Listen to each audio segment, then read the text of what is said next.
क्या आपने कभी महसूस किया है कि आप इस दुनिया के लिए कुछ अलग हैं? क्या कभी ऐसा लगा है कि आप यहाँ किसी खास मिशन पर आए हैं? ये वीडियो सिर्फ एक कहानी नहीं, बल्कि आपकी आत्मा के भीतर छुपे रहस्य का दरवाजा खोलता है। जैसे जैसे आप इस वीडियो को देखते जाएंगे, आपके भीतर की पुरानी स्मृतियां जागने लगेंगी। ये वही ज्ञान है जिसे सदियों से छुपाया गया था, और अब वो समय आ चुका है जब चुने हुए लोग अपनी असली शक्ति पहचान रहे हैं। अगर आपके भीतर भी ये पुकार महसूस होती है, तो ये वीडियो आपके लिए ही है। चुने हुए लोगों की शक्ति सामने आ चुकी है और अब ब्रह्मांड की सबसे गहरी परतों में छुपे रहस्य धीरे धीरे मानव चेतना के सामने प्रकट होने लगे हैं। पृथ्वी केवल एक ग्रह नहीं रही, वो अब एक प्रयोगशाला बन चुकी है जहां आत्माओं की परीक्षा ली जा रही है। हजारों वर्षों से कुछ आत्माएं यहां भेजी जाती रही हैं, जिनका उद्देश्य केवल जीना नहीं बल्कि जागना है। इन आत्माओं को ही चुने हुए लोग कहा जाता है, जिनकी चेतना सामान्य मनुष्यों से अलग स्तर पर काम करती है। जब कोई चुना हुआ व्यक्ति जन्म लेता है, तो उसके साथ केवल एक शरीर नहीं आता, उसके साथ स्मृतियों का एक छुपा हुआ भंडार भी आता है, जो समय आने पर सक्रिय होता है। बचपन में ऐसे लोग खुद को अलग महसूस करते हैं, उन्हें भीड़ में अकेलापन लगता है, उन्हें ऐसे सवाल सताते हैं जिनका जवाब दुनिया नहीं दे पाती, और वे बार बार आकाश की ओर देखते हैं मानो कोई बुला रहा हो। पुरानी सभ्यताओं की पुस्तकों में इन चुने हुए लोगों का उल्लेख मिलता है। मिस्र की पिरामिड दीवारों पर प्रकाश के पुत्रों का वर्णन है। वैदिक ग्रंथों में देव मानवों की कथाएं हैं। माया सभ्यता के कैलेंडर में चेतना चक्रों की भविष्यवाणी है। ये सभी संकेत करते हैं कि समय समय पर पृथ्वी पर कुछ आत्माएं आती हैं जो मानव सभ्यता को अगले स्तर पर ले जाने का कार्य करती हैं। लेकिन हर बार इनका विरोध भी होता है, क्योंकि अंधकार को प्रकाश से भय लगता है। अब वर्तमान समय में जब तकनीक अपने चरम पर है, तब ये चुने हुए लोग फिर से सक्रिय हो चुके हैं। वे अचानक अपने भीतर अजीब परिवर्तन महसूस करने लगे हैं। किसी को सपनों में अजीब प्रतीक दिखाई देते हैं, किसी को ध्यान में सुनाई देने वाली आवाजें बुलाती हैं, किसी को अपने हाथों में ऊर्जा का प्रवाह महसूस होता है। ये सब संकेत हैं कि स्मृति जाग रही है, और जैसे जैसे ये लोग जाग रहे हैं, वैसे वैसे ब्रह्मांड का पर्दा हट रहा है। एक युवक जो एक साधारण से शहर में रहता है, अचानक एक रात तेज नीली रोशनी से घिर जाता है। उसकी नींद टूटती है, लेकिन उसकी आंखें खुली होने के बावजूद वो किसी और आयाम में चला जाता है। वहां उसे एक विशाल प्रकाश मंडल दिखाई देता है, जिसमें 7 आकृतियां खड़ी हैं। वे उससे कहती हैं कि समय आ गया है तुम्हें याद करने का। तुम केवल इस जीवन के नहीं हो, तुम अनंत यात्राओं की स्मृति हो, और पृथ्वी पर तुम्हारा उद्देश्य केवल काम करना नहीं बल्कि चेतना को उठाना है। युवक कांप जाता है, क्योंकि पहली बार उसे लगता है कि उसका जीवन सामान्य नहीं है। दूसरी ओर एक लड़की जिसे हमेशा से अकेले रहना पसंद था, उसे ध्यान करते समय अपने माथे के बीच में गर्मी महसूस होने लगती है, और एक दिन वो देखती है कि उसके सामने हवा में ज्यामितीय आकृतियां बन रही हैं। वो समझ नहीं पाती, लेकिन उसके भीतर एक शांति उतर आती है, और वो जान जाती है कि वो कुछ याद कर रही है जिसे वो सदियों से भूली हुई थी। दुनिया में ऐसे हजारों नहीं बल्कि लाखों लोग हैं जो इस समय एक साथ जाग रहे हैं, और यही कारण है कि पृथ्वी की ऊर्जा तेजी से बदल रही है। पुराने ढांचे टूट रहे हैं, सरकारें हिल रही हैं, लोग सवाल पूछने लगे हैं, क्योंकि चुने हुए लोग अब अपने भीतर की शक्ति को पहचानने लगे हैं। ये शक्ति किसी हथियार की नहीं है, ये चेतना की शक्ति है, विचारों की शक्ति है, वास्तविकता को मोड़ने की शक्ति है। जब एक चुना हुआ व्यक्ति पूरी तरह जाग जाता है, तो वो अपने आसपास के वातावरण को प्रभावित करने लगता है। उसका डर खत्म हो जाता है और उसका सत्य कंपन की तरह फैलने लगता है। इसी कारण सदियों से कुछ गुप्त संगठन इन चुने हुए लोगों को खोजते रहे हैं, कभी उन्हें खत्म करने के लिए, कभी उन्हें अपने नियंत्रण में लेने के लिए। लेकिन हर बार ब्रह्मांड उन्हें बचा लेता है, क्योंकि इन आत्माओं का चयन किसी मनुष्य ने नहीं बल्कि स्वयं सृजन की चेतना ने किया है। अब वो समय आ चुका है जब ये छुपी हुई शक्ति सामने आ रही है। आकाश में अजीब घटनाएं हो रही हैं, सूर्य की तरंगें बदल रही हैं, पृथ्वी का चुंबकीय क्षेत्र हिल रहा है, और ये सभी संकेत हैं कि चेतना का नया युग शुरू हो चुका है। लेकिन ये केवल शुरुआत है, असली परीक्षा अभी बाकी है, क्योंकि जैसे जैसे चुने हुए लोग जागेंगे, वैसे वैसे अंधकार भी अपनी पूरी ताकत से सामने आएगा, और तभी ये तय होगा कि मानवता किस दिशा में जाएगी, प्रकाश की ओर या पतन की ओर। और यहीं से असली यात्रा शुरू होती है। रात के सन्नाटे में पृथ्वी की सतह के नीचे कंपन तेज होने लगा था।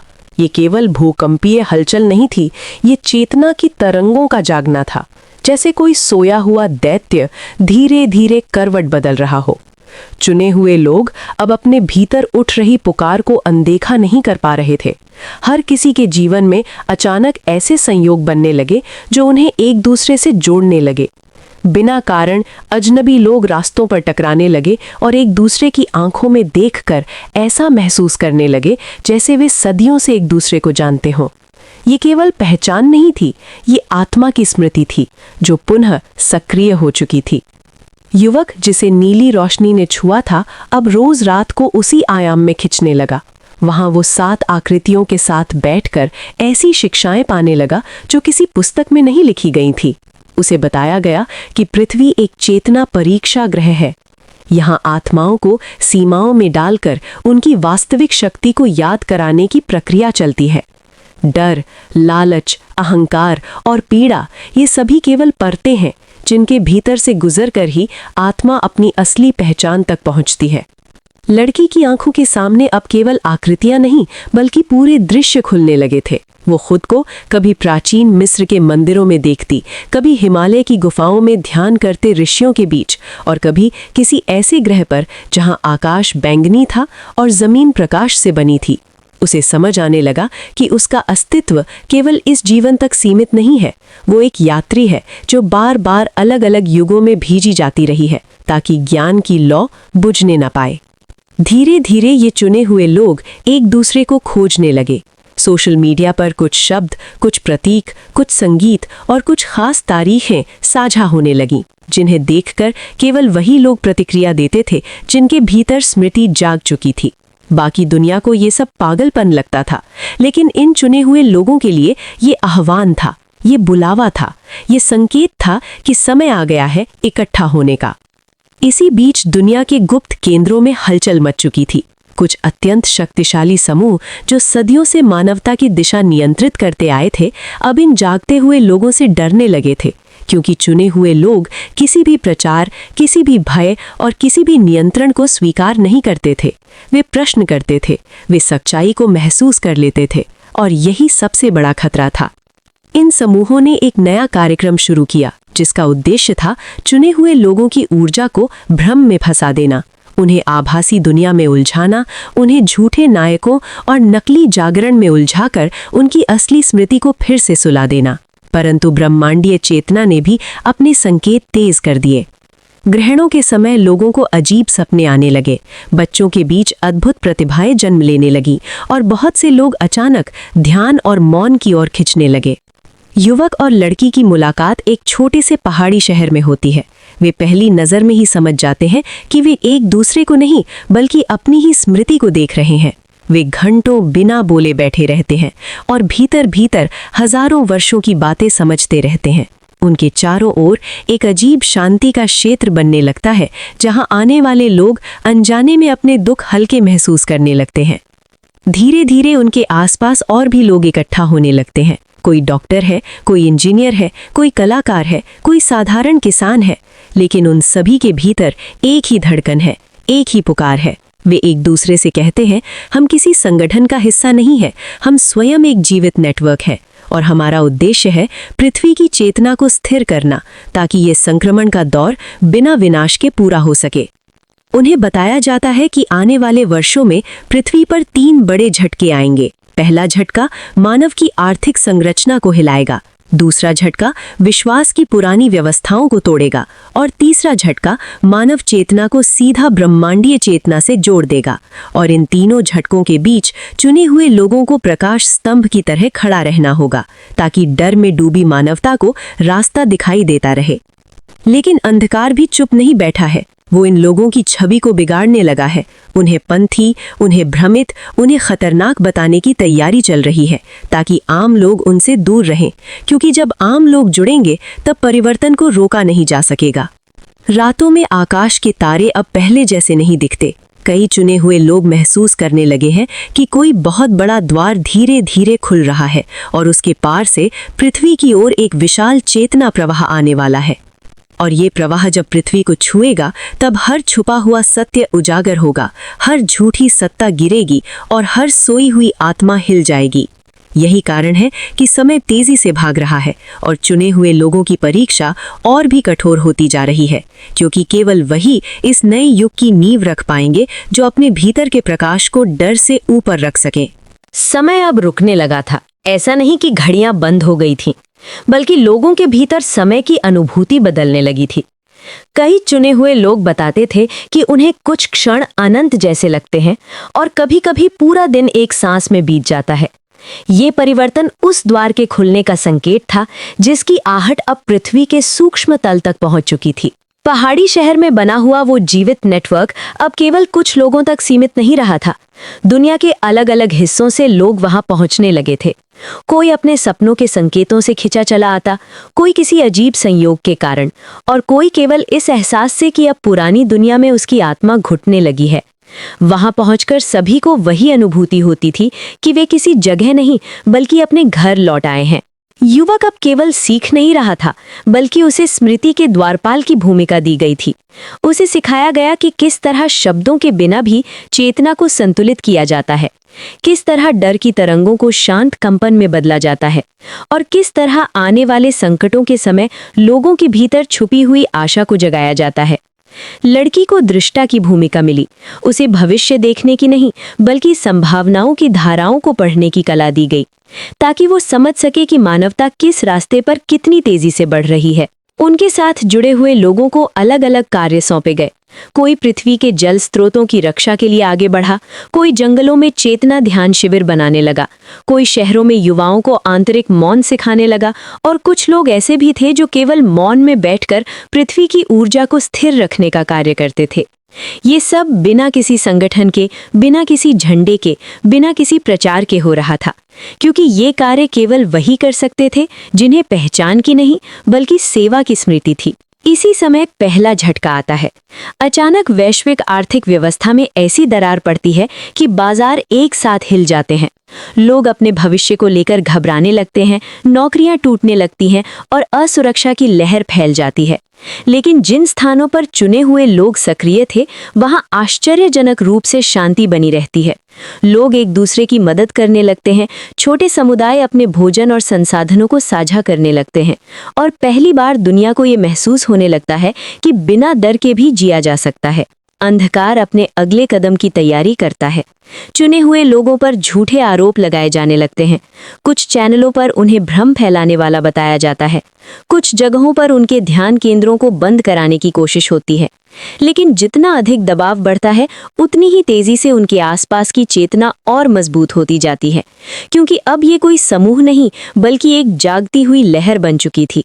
लड़की को एक रात स्पष्ट संकेत मिलता है कि दूसरा झटका बहुत निकट है और ये लोगों की आस्था और विश्वास की पुरानी संरचनाओं को हिला देगा। वो सबको इकट्ठा करके बताती है कि बहुत से संस्थान टूटेंगे, बहुत से गुरु और नेता गिरेंगे और बहुत से झूठे आदर्श उजागर होंगे। लोगों के भीतर खालीपन बढ़ेगा और उसी खालीपन में या तो भय भरेगा या फिर नई चेतना का प्रकाश उतरेगा। युवक उस रात पहली बार पूरी मानवता को एक जीवित शरीर की तरह देखता है। उसे अनुभव होता है कि हर इंसान एक कोशिका है और चुने हुए लोग उस शरीर के तंत्रिका तंत्र की तरह है, जो पीड़ा और चेतना के संकेत पूरे शरीर में फैलाते हैं। और तभी उसे समझ आता है कि उनका कार्य किसी आंदोलन का नहीं बल्कि पूरे ग्रह के तंत्रिका संतुलन का है। आकाश में अजीब लाल और नीले प्रकाश दिखने लगते हैं। बहुत से लोग अनजानी बेचैनी महसूस करने लगते हैं। बच्चों के सवाल बदलने लगते हैं। वे ऐसे प्रश्न पूछने लगते हैं जिनमें आत्मा की पुरानी स्मृति झलकने लगती है, और यही संकेत है कि द्वार अब आधा खुल चुका है। अब तीसरा झटका दूर नहीं है, और जब वो आएगा तब केवल वही लोग स्थिर रह पाएंगे जिनके भीतर का प्रकाश डर से बड़ा होगा, क्योंकि वो झटका मानव चेतना को सीधे ब्रह्मांडीय चेतना से जोड़ देगा, और तब कोई भी अपने भीतर के सत्य से भाग नहीं पाएगा। यही वो मोड़ है जहां पूरी मानव कहानी नया रूप लेने वाली है। आकाश अब पहले जैसा नहीं रहा था। तारों की चमक में एक नई गहराई उतर चुकी थी और चंद्रमा के चारों ओर हल्की नीली आभा दिखाई देने लगी थी। ये उस द्वार का अंतिम संकेत था जिसके खुलने की प्रतीक्षा सदियों से की जा रही थी। चुने हुए लोग अब अपने भीतर एक स्थिर शांति और साथ ही एक तीव्र तैयारी की अवस्था महसूस कर रहे थे, क्योंकि उन्हें ज्ञात था कि तीसरा झटका केवल घटना नहीं होगा, वो एक आंतरिक विस्फोट होगा। दुनिया के कोने कोने में लोग अचानक अपने जीवन के अर्थ पर प्रश्न करने लगे थे। जिन चीजों के लिए वे वर्षों से दौड़ते रहे थे, वे अब खोखली लगने लगी। बहुत से लोग बिना कारण रोने लगे, बहुत से लोग बिना कारण ध्यान की ओर खिंचने लगे, और बहुत से लोग अपने भीतर से आती एक अनजानी पुकार को सुनने लगे। ये वही पुकार थी जो सदियों पहले ऋषियों और मुनियों ने सुनी थी, लेकिन अब ये पूरी मानवता के भीतर गूंज रही थी। तीसरा झटका एक शांत सुबह आया, जब आकाश साफ था और हवा स्थिर थी। अचानक पृथ्वी के चुंबकीय क्षेत्र में ऐसा सूक्ष्म परिवर्तन हुआ कि मानव मस्तिष्क की तरंगें एक साथ बदल गईं। दुनिया के करोड़ों लोगों ने एक ही पल में अपने भीतर एक शून्य और प्रकाश का अनुभव किया। किसी ने अपने भीतर एक उज्जवल दरवाजा खुलते महसूस किया, किसी ने अपने अतीत के सभी भाई गिरते देखे, और किसी ने पहली बार अपने भीतर ये जाना कि वो केवल शरीर नहीं बल्कि चेतना है। युवक और लड़की उस पहाड़ी शहर में मौन में बैठे थे।